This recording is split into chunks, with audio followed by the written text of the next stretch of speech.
everywhere. So it should not come as a surprise that the physical laws that actually dictate the dynamic or the motion of fluids will have something to say about the way living matter operates. And in particular, there will be many cases in which these physical laws of fluid dynamics will act in a way as physical constraints for the behavior, development, or even the evolution of life forms. So what I would like to do here today is to show you one particular example of how living matter interacts with its fluid environment. And I'm going to do that by using as an example, as a model, one of my preferred life forms, which is an aquatic microorganism known as Volvox. So let me introduce the main character of the story, which is Volvox. And let me refer to scientific literature. Let me actually start by showing you the first time that Volvox was mentioned in the scientific literature. And that was in a letter that Anthony van Leeuwenhoek wrote with the father of microscopy, basically, wrote to his colleagues in the Royal Society, in which, well, it's a letter from that period of history in which letters have very interesting titles, and it was a letter actually concerning worms in sheep's livers, nuts, and animacula in the excrement of frogs. And what Anthony van Leeuwenhoek described in this letter in great detail, among other things, were a number of animacula, so moving creatures, that he observed with his microscope, looking at the excrement of frogs. And one that particularly caught his attention was a spherical swimmer that he described in great detail, and was really excited about this, and he even drew a sketch of what he saw under the microscope, which is this sphere over here, full of little dots and some larger blobs inside. And I will show you a picture of this creature in a minute, but before that, let me just say that this is a pretty fair representation of what you will see under a modern microscope when looking at Volvox. Now, it took a few more decades before this organism was actually named Volvox, and that happened in one of the very last entries of the great Linnaeus Systema Naturae. And Linnaeus gave Volvox this name after the Latin word to spin. The reason being that one of the most obvious features of this organism when you look at it under a microscope is that it tends to spin around its body axis while swimming in its fluid environment. I'm going to show you a movie of this spinning in just a minute, but let me just point out for those of you not that familiar with the microbial world, that this spinning around is by no means a unique feature of Volvox. It's something you can find in a large variety of microorganisms. Now, Volvox is probably one of the most beautiful examples of this behavior due to its high degree of symmetry. It's basically a perfect sphere.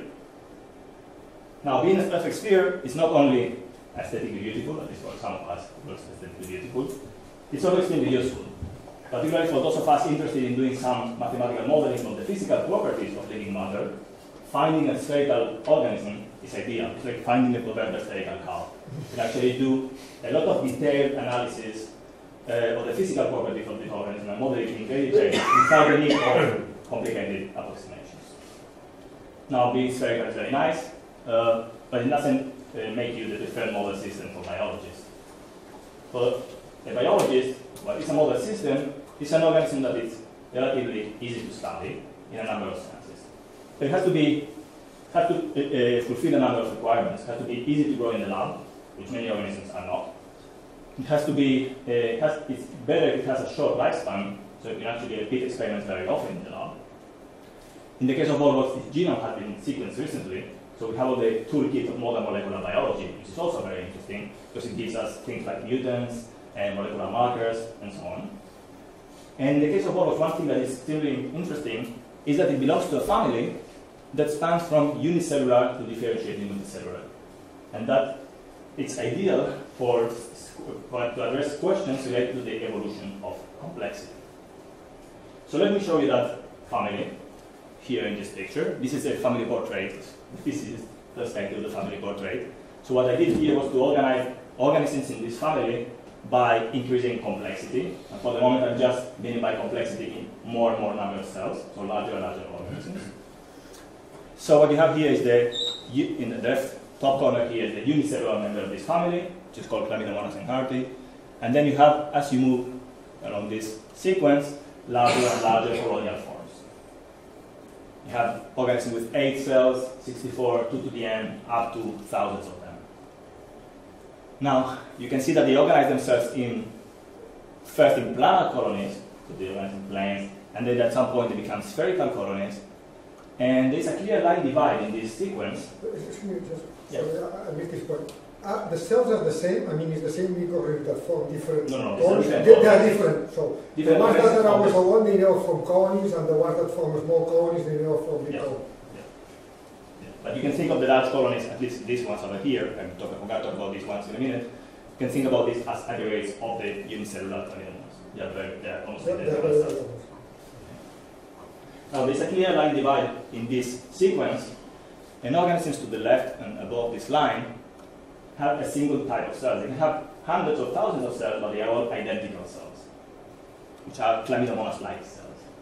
While organisms to the right and below this line show the first and simplest form of cellular differentiation and division of labor. So they actually represent two types of cells, what are called somatic cells, which are these little green dots on the surface, which are there for motility, sensing, and a number of other metabolic processes. And then they generate these large cells here, which are germ cells. It's a terminal line, which actually are the reproductive cells, in the sense that will become the next generation. These large blobs here will become the daughter colonies that at some point will hatch, will start their independent life. And that only happens for organisms to the right of this line. Now, let me show you the real family portrait, so the phylogenetic tree, which is obviously much more complicated than the sequence, simple linear sequence that I showed you before. And it actually shows us that during evolution, the evolutionary history is much more interesting and much more complicated than this simple linear sequence, with multicellularity and all these steps that leads toward multicellularity appearing independently a number of times along the lineage. Now, I borrowed this diagram from Bell and Morse, in which they put together a number of organisms from what used to be called the 5 kingdoms of life, and they put them all together in this figure in which they show the total number of cells in the organism as a function of the total number of cell types, of distinct cell types. And you can see that there is some trend for larger organisms to become more complex and more differentiated types of cells, with us humans being somewhere around this corner with above 100 types of cells in our body. And the organism that I'm talking about here today sits in the opposite corner with just 1 or 2 types of cells. So they are ideally placed to address questions about the emergence of complexity and development and evolution of multicellularity. Okay, I promised you I will show you a movie of Volvox spinning. So here you have a movie of Volvox spinning. It's a movie that we took in the lab, in which we use a tracking microscope that we built. So we can actually follow the organism as it's swimming in 3 dimensions and move the camera in real time so that we can keep the organism in the center of the field of view. And you can see a number of things in this movie. First of all, you can see the spinning, which is, I remind you, Volvox its name. You can see this is real time, so it takes about 3 seconds for the organism to complete a full evolution. Then you can see that it's mostly swimming up. Well, you cannot see it moving, but you can see the background moving. So you can see that it's mostly swimming up, which means against gravity in this case. And there's a very good reason for that. The reason for that is that if you see, most of the germ cells, so these large blobs, which will be the daughter colonies, sit in the posterior hemisphere of the colony. So the colony is non-uniform, the density in the colony is non-uniform. It's a clear anterior-posterior asymmetry. And that makes the colony bottom heavy, which means that if you move it from the vertical, there will be a gravitational torque that will tend to push it back against gravity. So on average, it swims up. Now you can also see that we label the background fluid with fluorescent beads, and we are illuminating here with a laser sheet, so we can actually see the fluorescence on these beads, and that actually allows us to see the fluid moving. And we can use those as tracers and use standard techniques in fluid dynamics, like a microparticle image velocimetry, to quantify what is the fluid flow, what is the perturbation to the fluid environment that this organism is producing as it swims. And that's something that we did in this reference down here, in which we can quantify that fluid flow. You can see here the streamlines of that fluid flow, and column up the magnitude of the velocity. And it has a number of interesting features, and I would like to go a little bit more into details on this, because it's definitely not what we were expecting from theoretical ground. Okay. So let me move forward a little bit and explain what we're expecting for the flow field around a freely swimming microorganism. And I have to mention that this is the first time that the flow field around a freely swimming microorganism was actually ever measured. Okay, so we quantify this experimentally, and this gives us a lot of information about what one should expect. Yeah. Yes. So it's swimming. It's swimming. How? I will show you how it's swimming. Why is it swimming? What is pushing it? Yeah, I will show you the flagella in a minute. The organelles are actually propelling the colony forward after flagella. That we go to that in a minute. Yes, another cultural question is, you always plot this as green. Is this really green? So it has chlorophyll? Oh, yeah. It's a green algae. It's an algae. Yeah. And that will be important later on. We're going to talk about moving towards the light. Actually, these are green algae. They do need to do photosynthesis. So they are green. Okay, so let's go to the theory of what would one expect for the flow field around the free stream microorganism. And for any fluid flow, you need to start from basics. You need to go to the basic Stokes equations. For any compressible fluid of density, of viscosity eta and density rho, and you here the velocity field. And in the range that we are talking about here, so the range of microorganisms, the inertial forces here are actually negligible compared to viscous forces.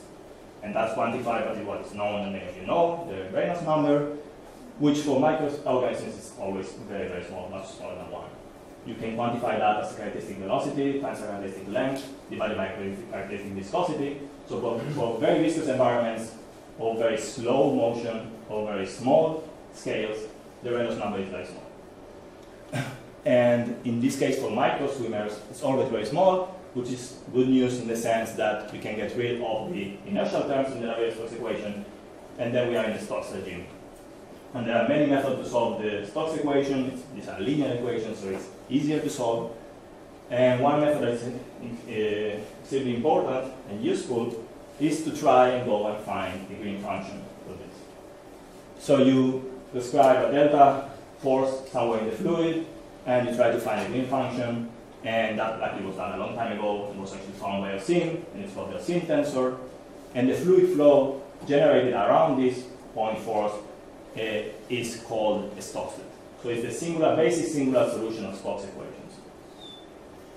Now this is very useful because now the Stokes equations are linear. We have a solution. Any derivative of the solution will be a derivative of will be also a solution for a specific forces, for a specific set of forces.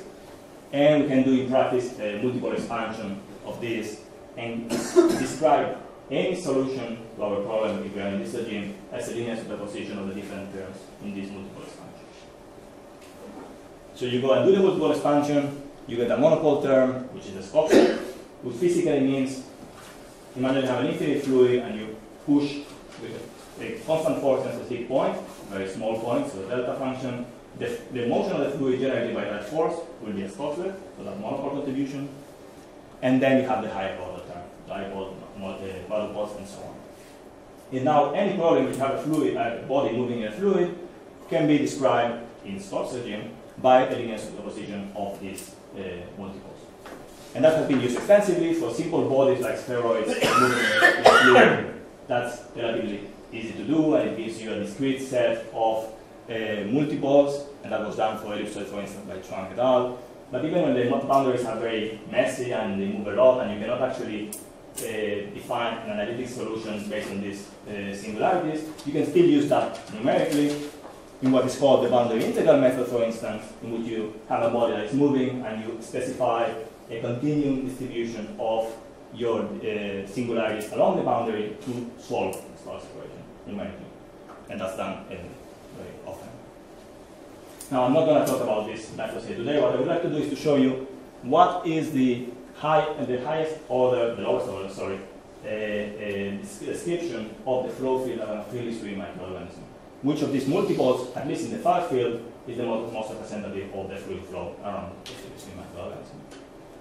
And to solve that, we need to take into account that we are talking here about freely swimming microorganisms. It means that in the regime in which we are, in which there is no inertial terms, the total force and total torque on the organism has to be zero, identically zero. And in that case, one cannot account on monopole contributions, which come actually from forces, and the first order contribution to the flow field around a freely swimming microorganism has to be at least a dipole term.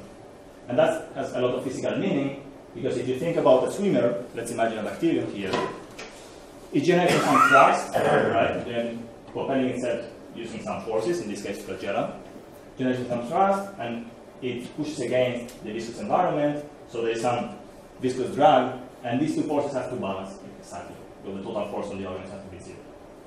And in that case, what you have is that you have two forces that are equal. By incompressibility, you are also dragging fluid along the center line, and you generate this kind of streamlines, which form vortices here, which are the streamlines corresponding to the dipole term in this multiple expansion.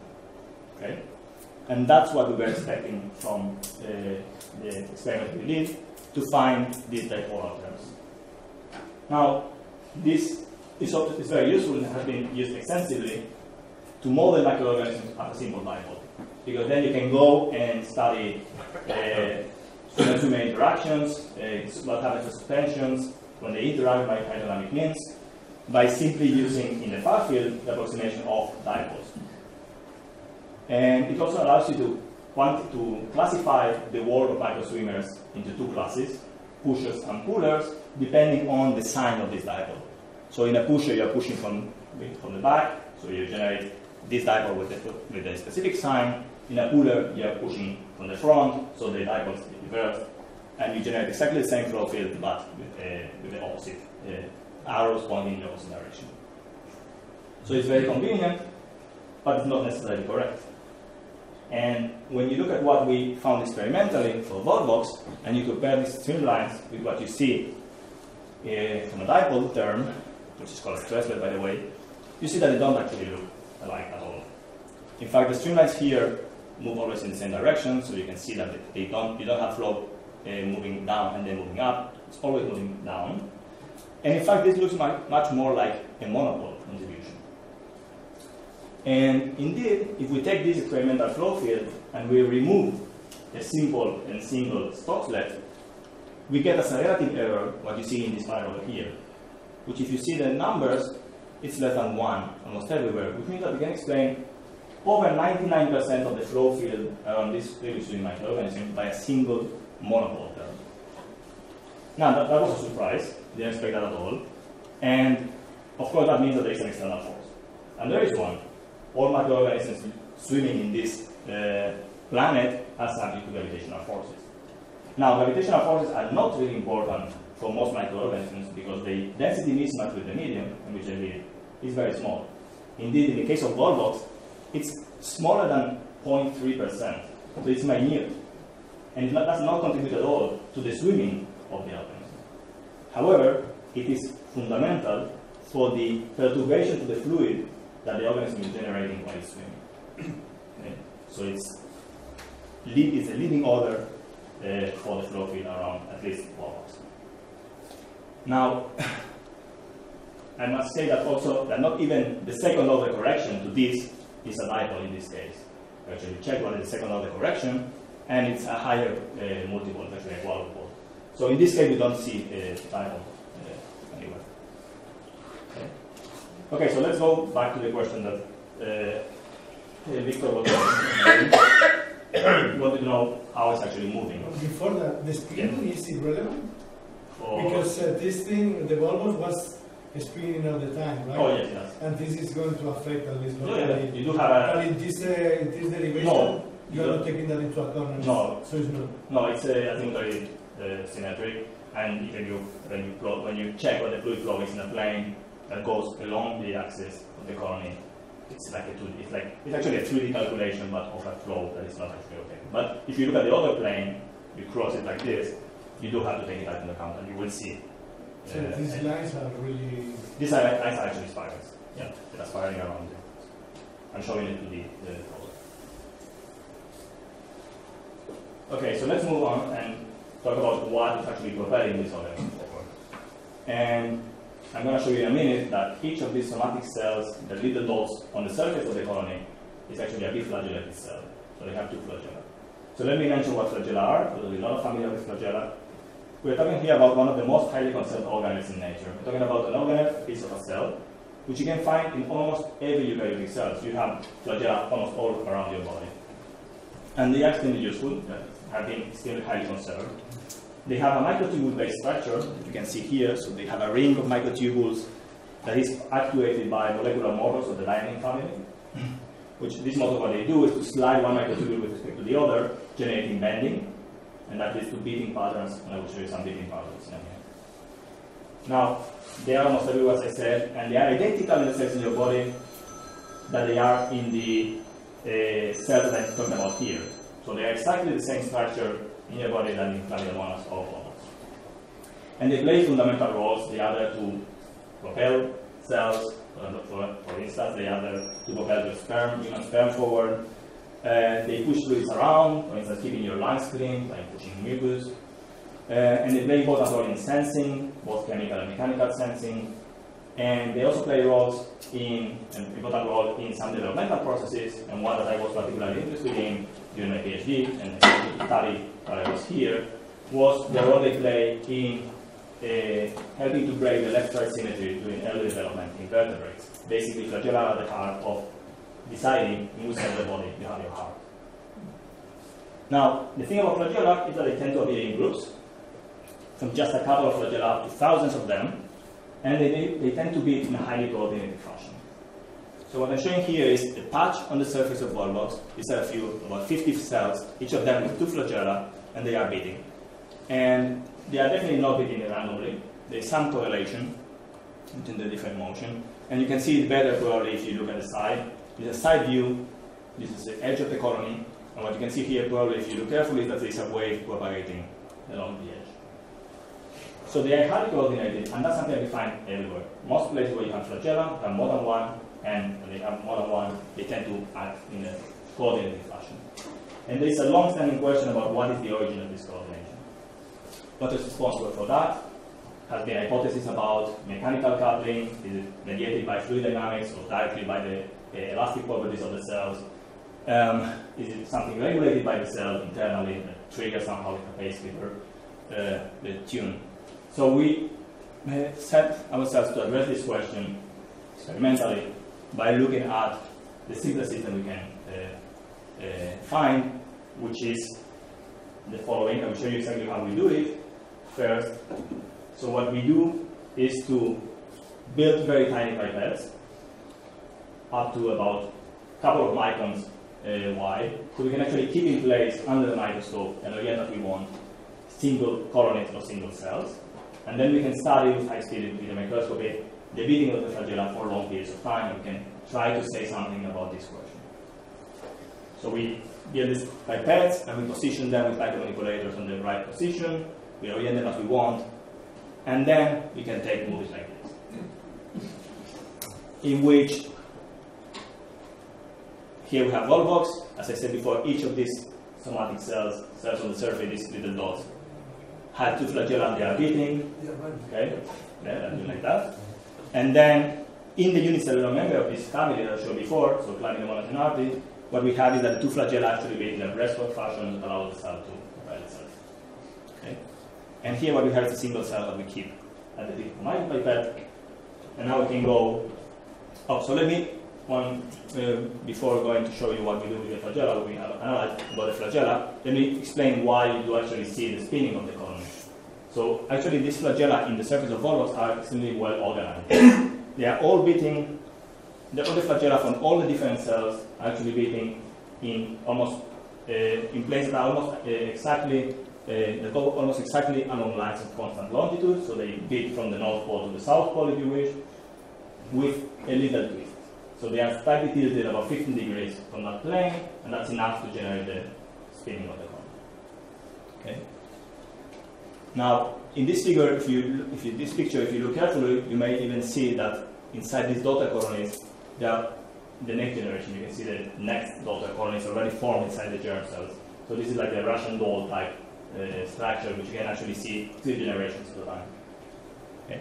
Okay, so let's go back to flagella. Excuse me, the organism has a membrane, or just how do the single cells attach together? Okay. So the colony, I didn't mention that, is actually a spherical extracellular matrix with a gelatinous structure that keeps all the cells together. All the somatic cells are actually embedded just below the surface of this matrix, okay, with the two flagella sticking out. Okay.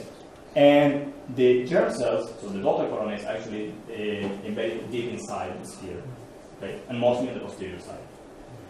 Okay. So here you see. And this media, the viscous media, is the cells themselves producing? Yeah. It's part of the developmental process. As they grow, they produce more. In fact, from the moment they hatch, they don't divide anymore. So they hatch already. Each of these germ cells will hatch from the mother colony, start their independent life, and we start to grow, keeping the number of cells fixed, and just separating by creating more and more. But the force they have to do must be huge for them, just to move in this fluid. Well, they just need to balance the gravity in this case. But not only gravity. The viscous forces, yeah. The viscous forces. Yeah. The viscosity is proportional to velocity, so yeah, they can move slow. It's good. Yeah. You don't have a problem.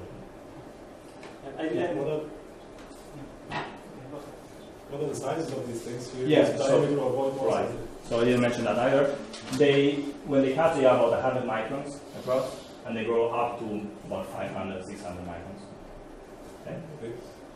So I thought this sphere was empty or plenty of water. It's not water. No, it's no, yellow. it's just solid things. Yeah.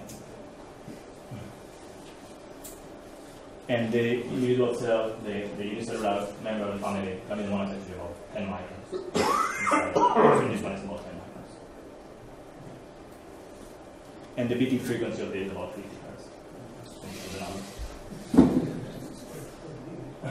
Okay, so let's move on to what we learned about the mechanism responsible for the coordinated motion of flagella by looking at this in detail. And what we did was that experiment, we would just keep one cell fixed, look at the flagella beating for long periods of time. We can reconstruct the flagella beating in great detail. All this beating pattern is generated by the actuation of these diamond motors along the flagella. Okay. And they beat mostly in sync, so they beat in a synchronous fashion and in phase. And it's a noisy system, so what we found is what you expect to find, that once in a while what you get is a phase shift. So in a simple phase oscillator description of this, they are beating in phase, but once in a while one of the two flagella goes slightly faster than the other one for a full cycle before regaining synchrony. And that's what you see here. If you just look at the phase difference, there are many ways to define that. But the simplest way, let's just check the phase difference as a function of time, and you have jumps that correspond to exactly one full cycle. So there are phase shifts there. Now, we can go now and check very long time series. As we have the cell kept there under the microscope, we can record for a very long time. And then, as you would expect, you can just describe a simple long-term diffusive behavior of the phase difference, which you can model in a number of ways. The simplest way, just assume that you have phase oscillators, and then you have diffusion of diffusion on a tilted motion potential, with a tilt giving you the intrinsic frequency difference between the flagella, and there is some noise that makes you hop up and down this potential. You can call it in the way that you want, but the good thing about the model, a simple model like this, is that at least it gives a way to extract the parameters of the experiments. So we can go now and look at this long time series and get from this what is the intrinsic frequency difference between the two flagella, what is the coupling strength, which is the most important parameter for me, because we wanted to answer the question of what is the mechanism of this coupling. So can we estimate what the coupling strength is, and what is the effective temperature of the noise level. And once we have those, we can compare the prediction for what the facelift look like, compare it with all the facelifts, the average of all the facelifts that we have here, the specific dynamics. But I'm going to focus here on explaining what do we expect, what do we get from the coupling strength. Now, once we have a way to experimentally extract what the coupling strength, the magnitude of the coupling strength is, we can start to check different hypotheses. And we can actually see if the simple hypothesis of hydrodynamic interactions, so there's a flagella moving the fluid, that motion of the fluid will interact with the other flagella and will drive the two towards synchrony, is correct or not. And what we did was to start with the simple description of these two phase oscillators interacting hydrodynamically by using a model that was proposed by Niedermeyer et al. in which instead of studying the full hydrodynamics of the flagella, they just look at two spheres orbiting in a cycle with some compliance that will allow for this mechanism that will be in sync, synchrony, in phase synchrony. And in this model, you can imagine that the tip of the two flagella are actually the spheres that are orbiting, okay? But the hydrodynamic interaction is correct. It's the full hydrodynamic interaction of the spheres, which is not going to be very, very different from what you expect from the full flagella. Okay? You can discover what the details are not there, but at least it gives you an estimate what is the coupling strength. And from this model, you can extract the coupling strength, the estimated coupling strength from simple hydrodynamics, and compare it with the coupling strength that we get from all the experiments that we did. And they are okay. I mean, the order of magnitude is correct. The coupling strength that you get, an estimate of the coupling strength that you get from simple hydrodynamic interactions is enough, would be enough to lead to the synchronous state that we see. This is not a proof, obviously, that this is a mechanism, but at least makes sense. Now, we would like to do something better than that. We would like to have actually some predictions from hydrodynamic coupling that we can check experimentally and see if the dependence with parameters is correct, and so on. Now, this is a biological system. It's quite hard to change parameters. You cannot just go and tune the frequency of beating as you want and to play with what you have there. But we have one thing that we can do, luckily, because these organisms are actually very interesting and they do very interesting things. And one thing that they do is that, by the way, the scaling of the coupling strength from this simple hydrodynamic model will go like this. So it will be strongly dependent on flagellar length. So one parameter I would like to change is the flagellar length. And luckily for us, we can actually do that. And the reason why we can do that is that chlamydomonas have this property that is called flagellar autotomy, by which they can sever the flagella and start regrowing them again. Okay? So if you stress slightly the cell, it will shed. We've decided to break the flagella at a very specific point and start a growth process that will take about an hour and a half. So we can actually use that. And what we did was to have a single cell at the microbiota with the two flagella, use a second flagella to locally generate a mechanical shear, just enough for the cell to be stressed and shed the flagella. And once they are not there, we can follow their regrowth. And the flagella in about an hour and a half will regrow to complete to full length again. So during that hour and a half, you can actually check how synchrony and in particular how the coupling strength depend on the flagella. And the results are summarized by this movie over here. Basically, I think that you can clearly see that short flagella are less synchronized than long flagella, right? And if you actually go from these movies and quantify this a little bit, you go and check what the time series of the phase difference in function of time looks like, and these are minutes after the flagellation, from 0 up to 90 minutes after the flagellation. You can see clearly that the plateaus that correspond to synchrony become longer and longer. We can actually take this and extract from this the coupling strength that we were doing before, and now check how the coupling strength changes with flagellar length, and it falls nicely on the prediction from this hydrodynamic model. So it's still not a proof that hydrodynamics is the mechanism responsible for the synchrony, but now it's more consistent. I mean, it's very hard in the biological system to decouple the different mechanisms. For instance, we cannot disregard completely elastic coupling at the base of the body, near the cell wall. There are many other reasons that can be there.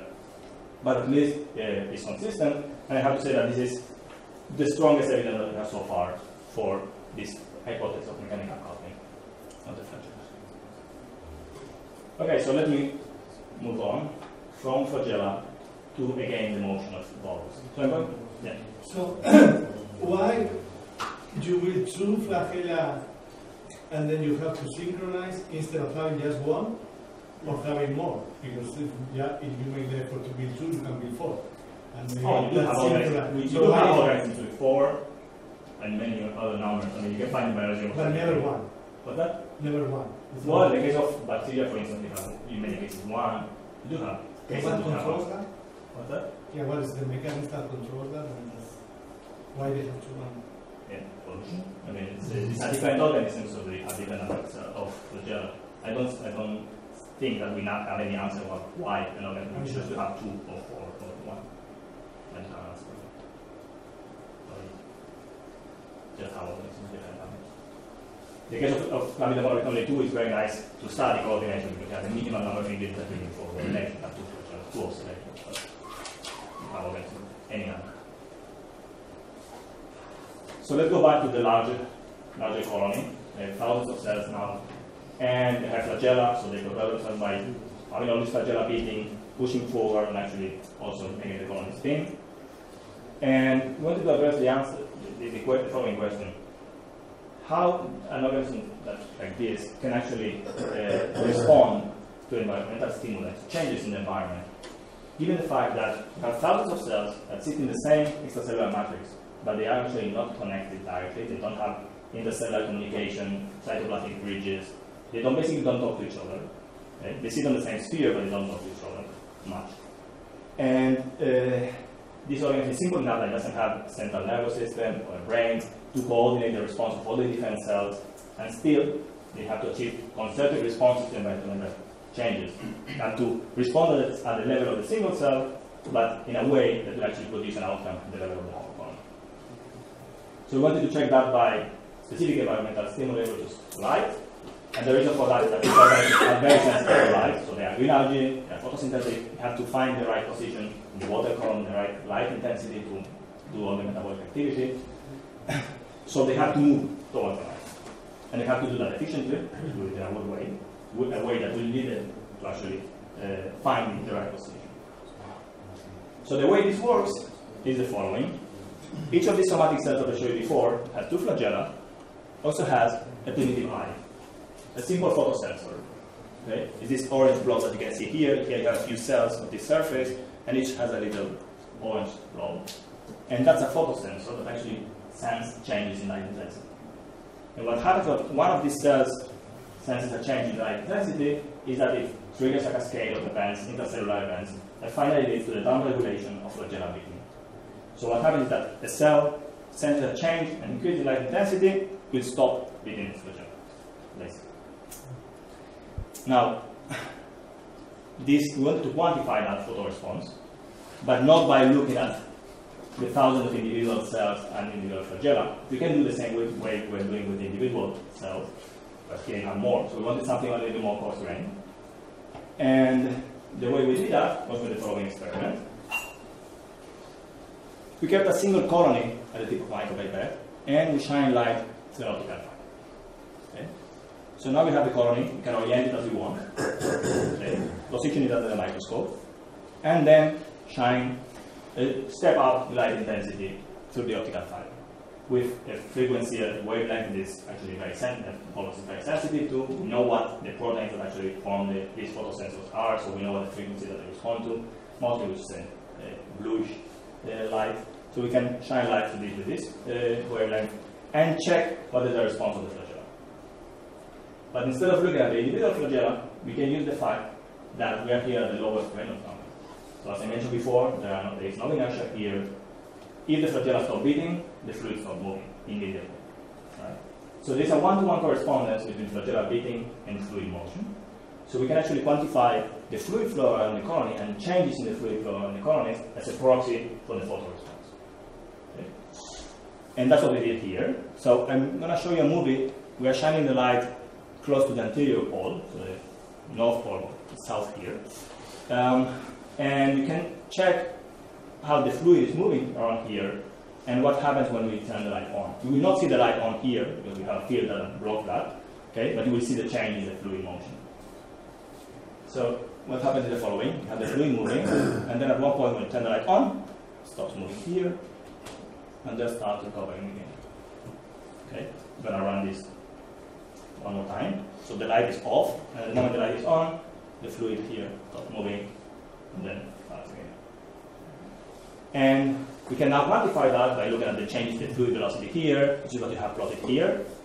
Have the fluid velocity, and then this is a very short time scale for response, in which the fluid drops dramatically. This time scale a few hundreds of microseconds, and then have a recovery to the same base level after a few seconds. Even if the light is... Keeping the light on. This is keeping the light on. So there is an adaptive response. The organism is adapting to the new light level, and that's very common in biological responses. You want an adaptive response because you want to be ready as quick as possible for new changes in the environment, right? So in a few seconds, you are again beating with the same frequency, with the same velocity, and the velocity around your colony recover the base level that it had before you turned that. So now we can go and try to model this a little bit. We can build a number of models, not any sophisticated thing here, just to capture a dynamical system with two time scales. So we have a short time scale for response and a longer time scale for adaptation. And you can think about this model simply as a way to extract these those parameters from fitting to the data. Nothing more particular about this model here. So we can feed the data, we can extract the two time scales, and now we can do something more interesting than that. We can think about what the organism will actually see. So let's think for a moment about the Volvox colony, swimming out, it's spinning around, and we shine light from the side. Every cell on the surface will go in and out of light, right? The light and the shadow in a periodic fashion.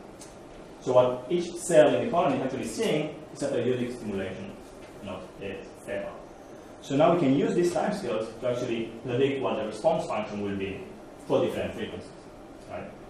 So, and we can compare that with experiments, and we will use the same setup that I showed you before, but now we shine through the optical fiber the periodic lights, right? Now of different frequencies. Nothing more sophisticated than that, but it works. In the sense that the response function that we expect from this simple dynamical system description fits well with the experimental data we have. From this experiment, we will shine periodic light stimuli through the optical fiber. Now, that's sure. You said before this organism has a preferred direction, and it also has the angular momentum of the rotation around its own axis.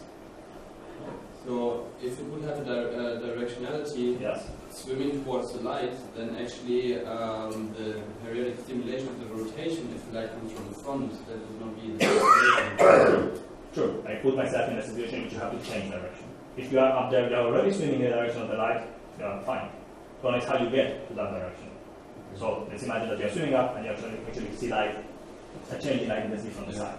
And then you have to turn towards it.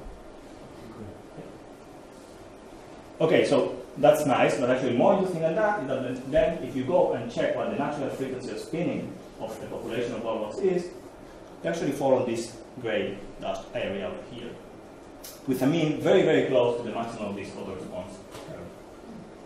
So that seems to imply that these two biological processes are very, very different in nature. I mean, one has to do with the timescales of the photoresponse apparatus, so it's a biochemistry of the photosensor, while the other has to do with the spinning frequency, which actually is given by the tilt angle of the flagella, so the morphology of the organism. And these two things seem to have to co-evolve to give you nice photoresponse. Now let's move from, this is only kinetics, just show you the kinetics of the photoresponse. We want to go from here to real 3D trajectory swimming around the fluid. So we need to do a little more sophisticated modeling. And in particular, what we did was to, again, forget about the thousands of flagella on the surface and describe this as a continuum. Okay?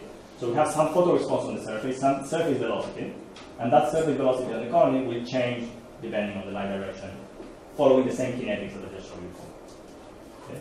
So then we have this velocity on the surface, and we can link that velocity on the surface, which is non-uniform, it doesn't have to be constant, uniform on the surface, it can be different in different regions of the colony. We can use results from Stone and Samuel to actually go from this surface velocity to the translational and rotational velocity of the sphere. And that's what you do here. We have to include this term over here, which is the one related to the bottom heaviness, to the gravitational torque that I mentioned before. Because we want to compare this model with experiments, we need to include that term, which you cannot remove experimentally. So you will have that term as well. So part of the rotation will be balanced by the gravitational torque. And then we have an equation for, in the frame of reference of the spinning body, the light direction is changing. And that's given by this. We put all this together, and we get this type of numerical results now. So we have a colony swimming up, we shine light from the side, this is the green arrow here, this is the direction of the light. The side of the colony that's actually facing the light downregulates its flagella beating, so it stopped beating. The photo response here is high, which means that the velocity is low, is small, and then the colony will tend to turn.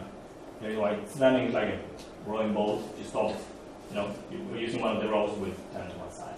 So you stop using this side, and then you start turning. At the same time, you're spinning around, so you generate these spiraling patterns on the surface until you get perfect anti-alignment with the line direction. Okay. Now, there are a few things here that needs to be mentioned, and one is particularly important is the following. Let's imagine for a moment that we have a Volvox that is not spinning, a non-spinning organism. Okay? So it's swimming up, you shine light from the side, you have a response on that side that is facing the light, you stop beating the flagella there, and you start to turn. Will it take some time for you to turn towards perfect alignment? Now, if your photo response is actually adapted in a time scale comparable to the time that it takes you to actually turn, you have a problem. In fact, as you are turning towards the light, the cells that were facing the light will start going back to the base level or start beating again, and then we're going to start to push you in the opposite direction. So you are not going to find a way to find perfect anti-alignment in the presence of an adaptive response if those time scales are comparable, and they are. So what can you do? One possible solution is actually to spin around.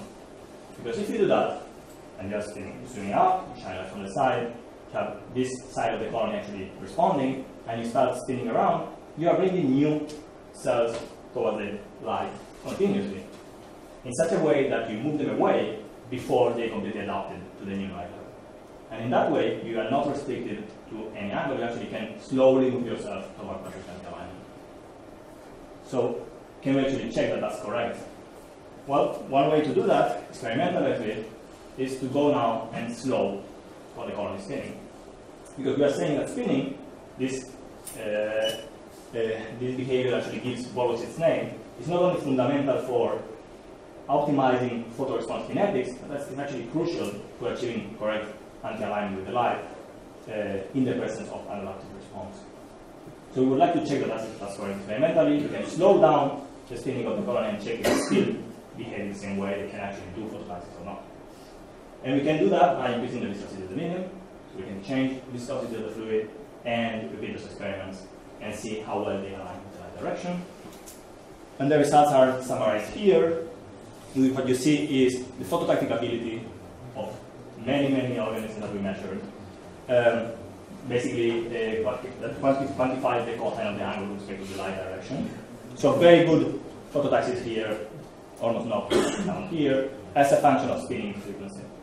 And we are changing the spinning frequency by changing the viscosity of it. And you see a clear drop, a clear transition from good phototaxis to bad phototaxis as you slow down your spin.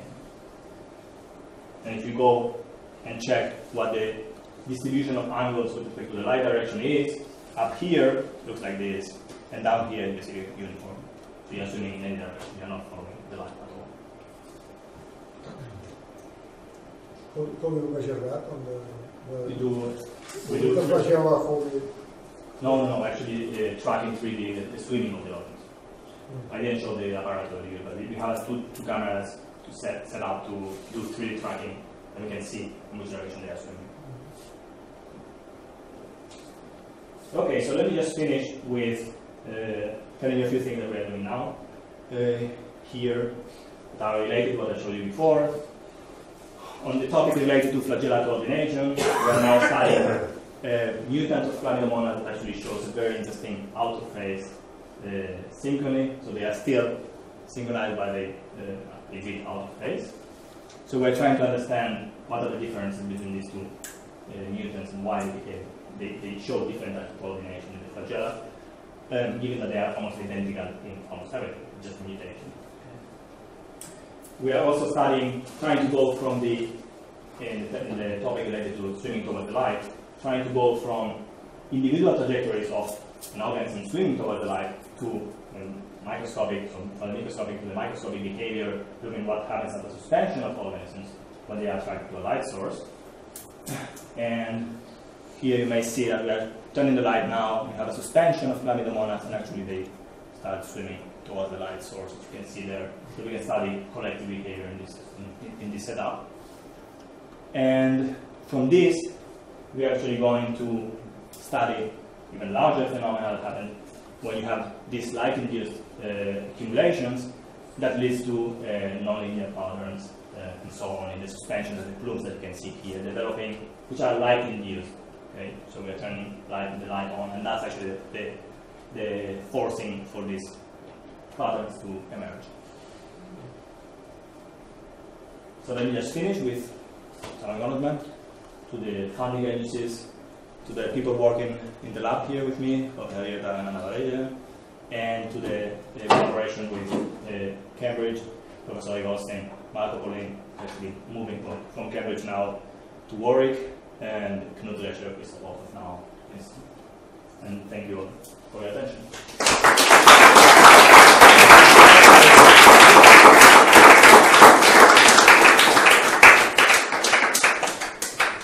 Okay, thank you very much for this very nice and stimulating talk. So we have some time for a few questions. Claudia? Have you used laser light to shine or was it white light? No, it was a LED. Was a LED, so white light. It was a green light. Green light. What do you expect the white light to be efficient? Because in nature you don't have green light. True. In fact, different organisms have different photosensors with different proteins, made of different proteins, which are sensitive to different light wavelength. These particular organisms are very sensitive to greenish, bluish light, but other organisms are sensitive to other wavelength. I don't know myself. But they take it from the white light? I mean, they take it from the sun, sure. From the sun. Yeah.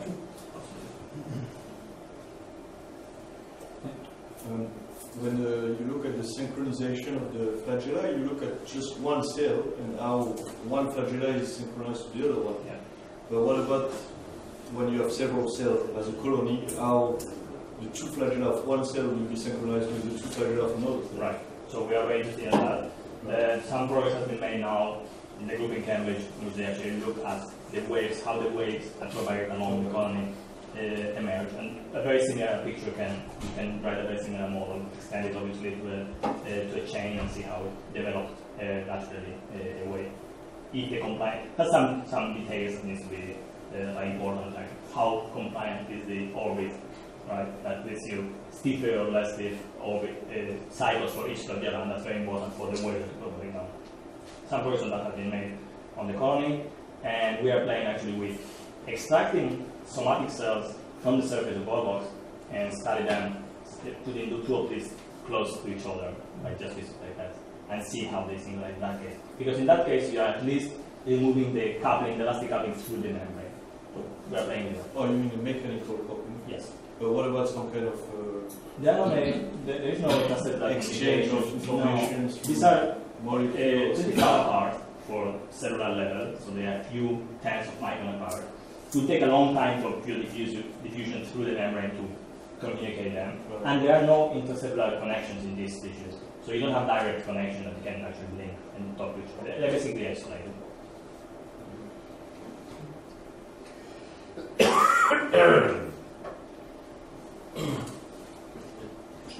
Danny?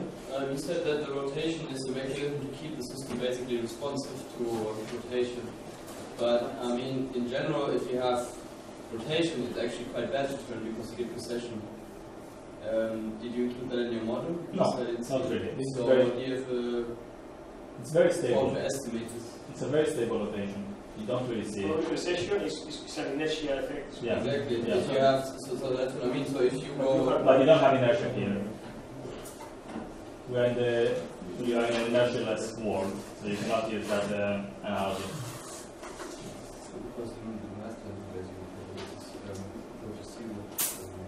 So, if you cut the flagella and then it takes 90 minutes that they grow, then what happens then? Then they don't grow if you want?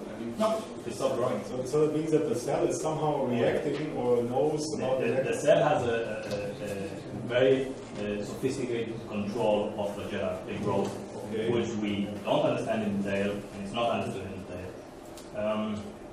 And it's definitely controlled by the cell.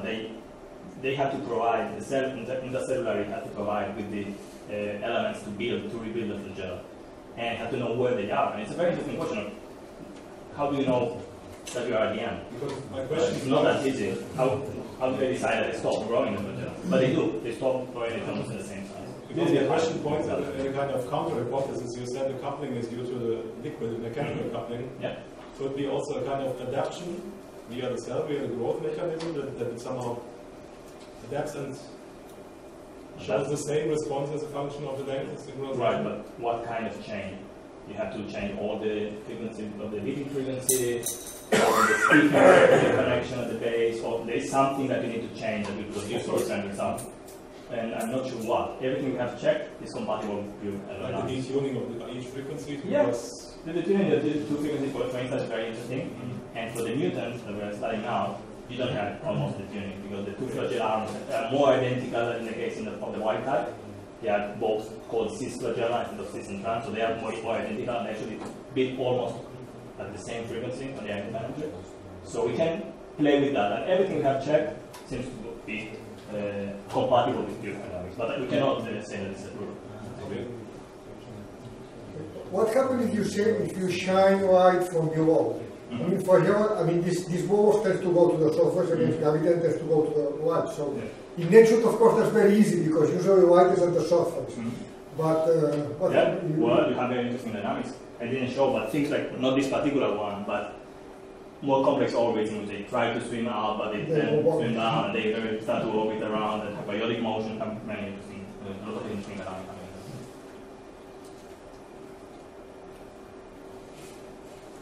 More questions? Did you invest potential dynamical changes on the timescale of the lifetime of these Volvox actually? So basically, if the age of the cell influences the dynamical regime, the system is in under the same set of parameters. So you're thinking about the coordination of the flagella, or you're thinking about the light response? You do see, obviously, there are changes along the life cycle of the organism, definitely. In fact, the waves that you see propagating at the edge of the colony are strongly dependent on the size of the colony, the separation between the flagella, and that's strongly dependent on age. Right. So the life cycle of this is very short, it's about 2 days. Okay? And in those 2 days, they go from very nice waves propagating on the surface to almost decolonization. Decolonization. With respect to the light, the same thing happens. When they are too large, when they go too big, they cannot swim up anymore. In fact, at some point they start to settle to the bottom of your chambers, and they cannot move from there. They are spinning very, very slowly, and they are very, very bad phototaxis. They cannot phototaxis. So it depends on that. History. Are all the somatic cells dying at the same time? So how does this? Yes. In fact, the hatching of the colony I haven't shown you, but all the developmental process of this organism is fascinating. You start from how there is an inversion process inside the mother colony in which the thousands of cells are just divided. So it starts with a large germ cell, then you have multiple fissions that generate thousands of cells, and they organize themselves in a sphere, and they do that by inverting. So they're actually opening and basically inverting up inside out to generate a new colony inside them, still inside the mother colony. That's one thing. Then how they hatch from the mother colony is very interesting as well. They have to actually send a signal to the somatic cells closer to where they are, that will start an apoptotic program, so cellular death, that will allow them to hatch, to actually open the membrane and escape. But they do it almost all of the germ cells at the same time. I'm not saying that exactly at the same time. But I was asking something different, but this is also fascinating. If all the cells are beating at the same time, it can be half of them to be dead, and so no, they all beat during the whole life cycle until they all die at the same time. Okay, if there are no more questions, let's thank our speaker.